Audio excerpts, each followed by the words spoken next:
Hey, this is a response to John, Tech Head. Hey, John, how are you? I see that you put a reminder about your contest, which I didn't actually know about. And you know how it is. Because I'm doing a contest, it's like, okay, all right, let me do that. Let me respond to yours. All right, I haven't responded to a contest in a long time.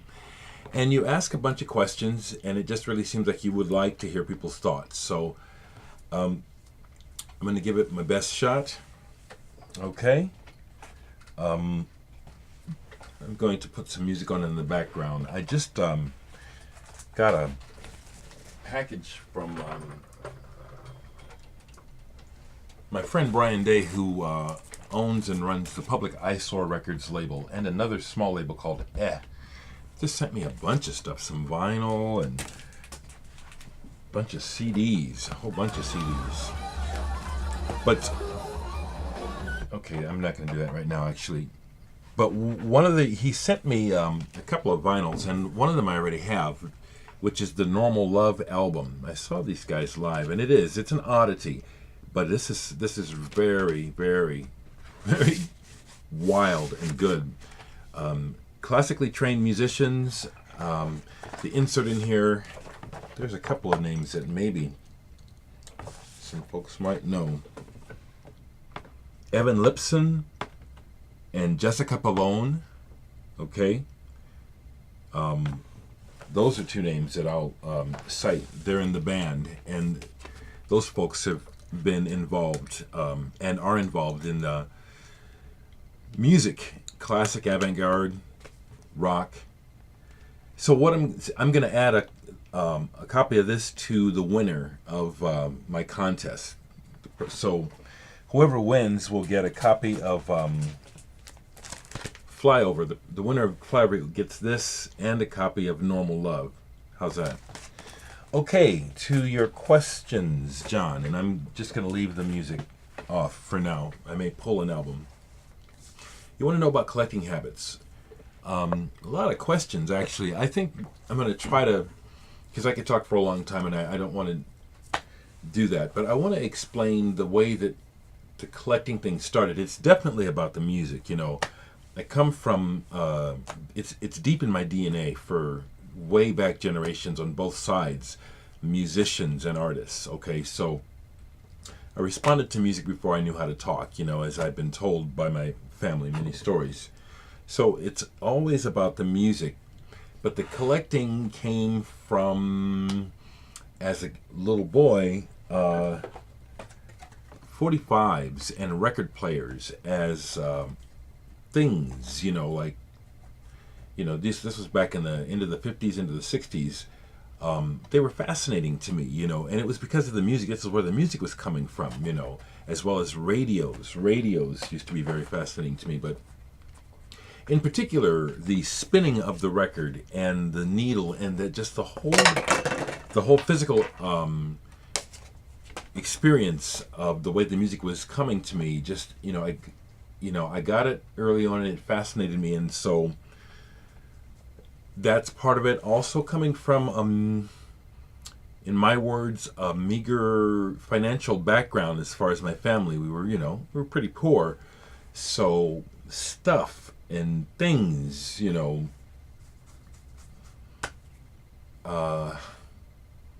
I guess I just decided on what was really important as opposed to really wanting to have a lot of things, because we didn't have a lot of anything, okay? So that really has a lot to do with how collecting started and really why it's still here. It's one of my favorite things on this planet. Records and music and the whole experience of making it and transferring it out into the ether, and it started for me with records. So when do I add to a collection? The way it goes for me is I don't necessarily have an inbox, but what I have is right down here at my feet. I sit at a desk, and just right down to the desk is where I keep my my pile of most recent vinyls, just right, if I can show it like that.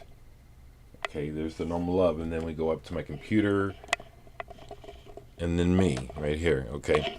So this is, I guess, my inbox where my most recent things will be, what I'm listening to. There's the Bowie, as I was telling you, Flyovers. Matthew Herbert I talked about, didn't I? All pairs, I just played that. So, sorry about that. There's going to be some noise from that, but that acts as an inbox. When I buy a new record, depending on what it is, and mostly I buy records to listen, I do get some records just as replacements and things just for a collection, like it's like I want this for my collection. But generally I try to play the record at least once all the way through before I file it. That's not always the case. There have been times when I was working and when I had money, and times when I would, say for example, I'd find a sale or I'd buy a bunch of records at one time where records would eventually get filed without really being listened to properly.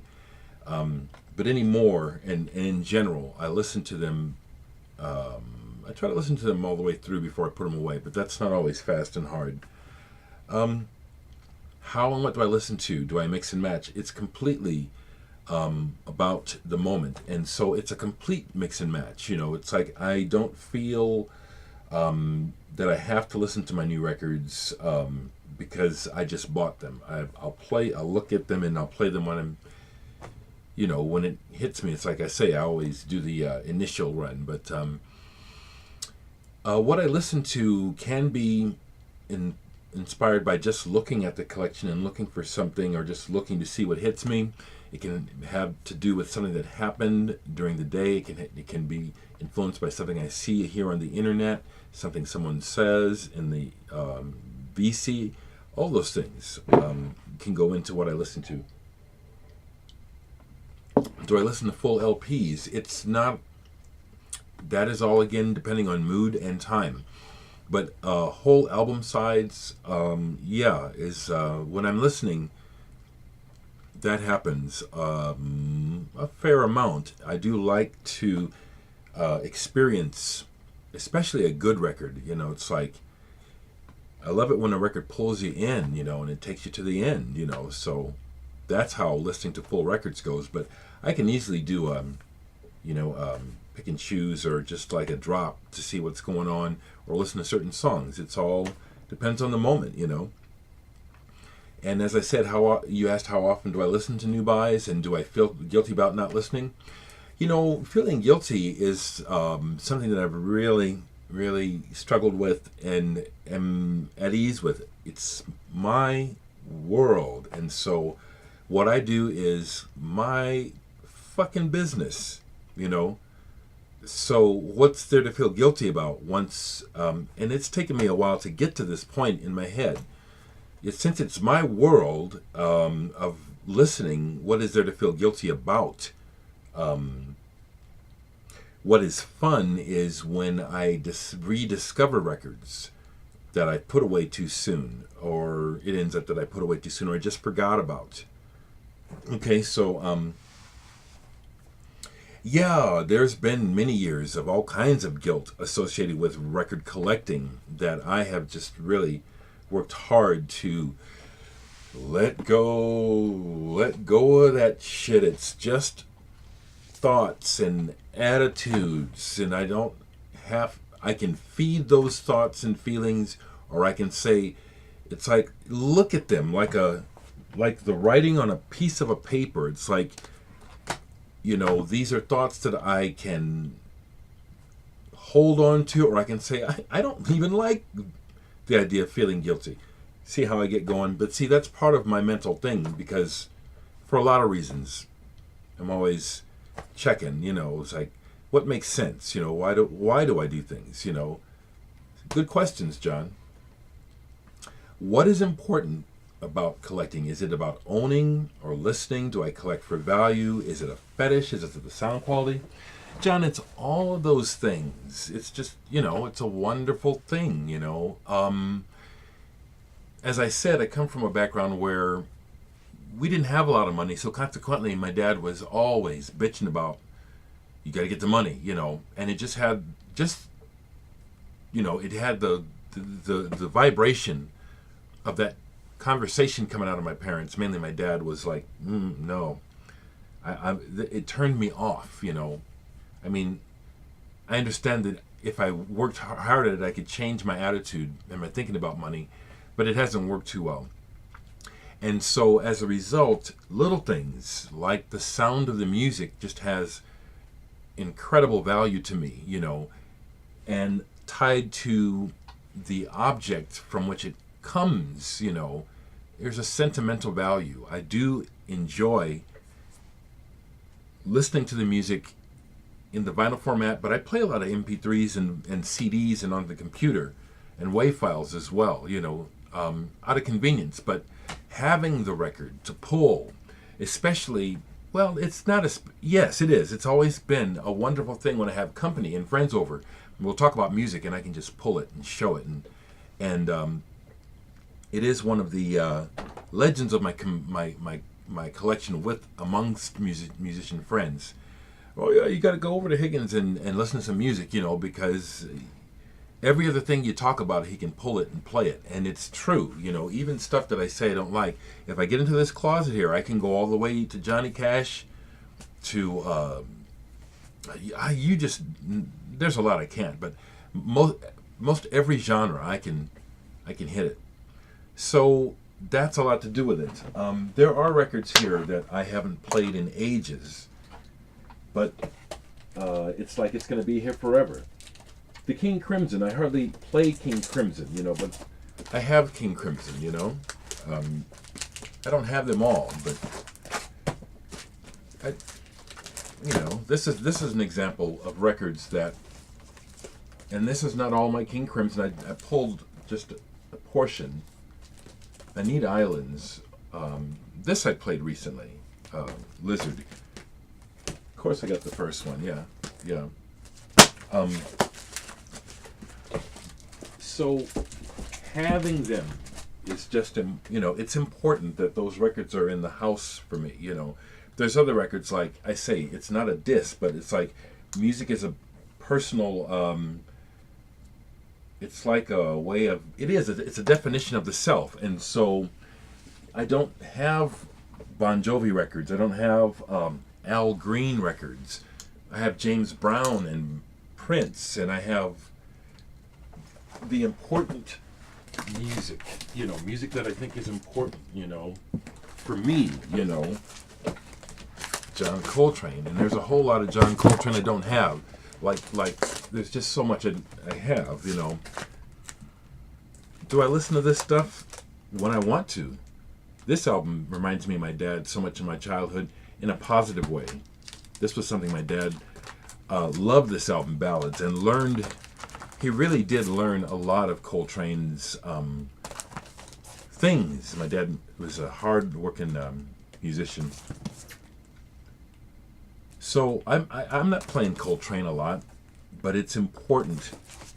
It's like this energy,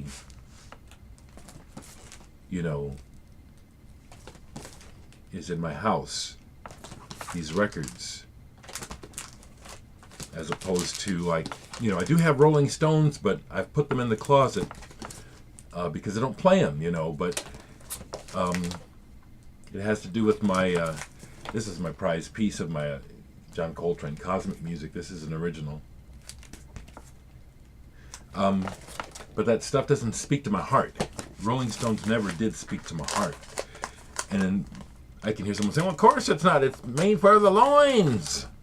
And that's all well and good, but but we sure just got stuck on the loins as opposed to really trying to develop the heart as well through popular music. So you had asked to see some records, okay? 14 going on 15 minutes.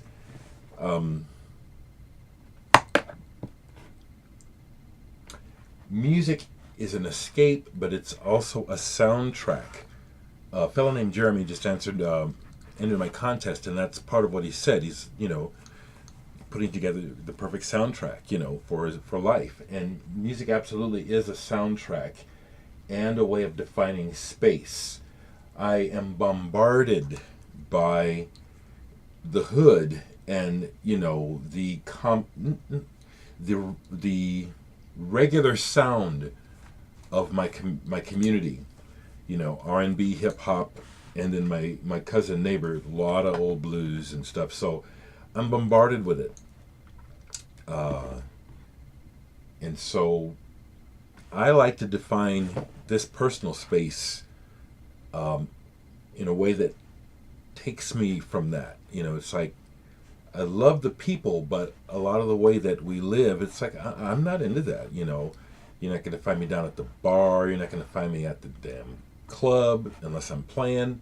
You're not going to find me at the casino. Are you fucking kidding me? Okay. So, John, all these things are associated with music, the physical aspect of collecting and surrounding myself physically with the music in the house. It all goes together. It does. And in all honesty, I hope I win, because I need some new records.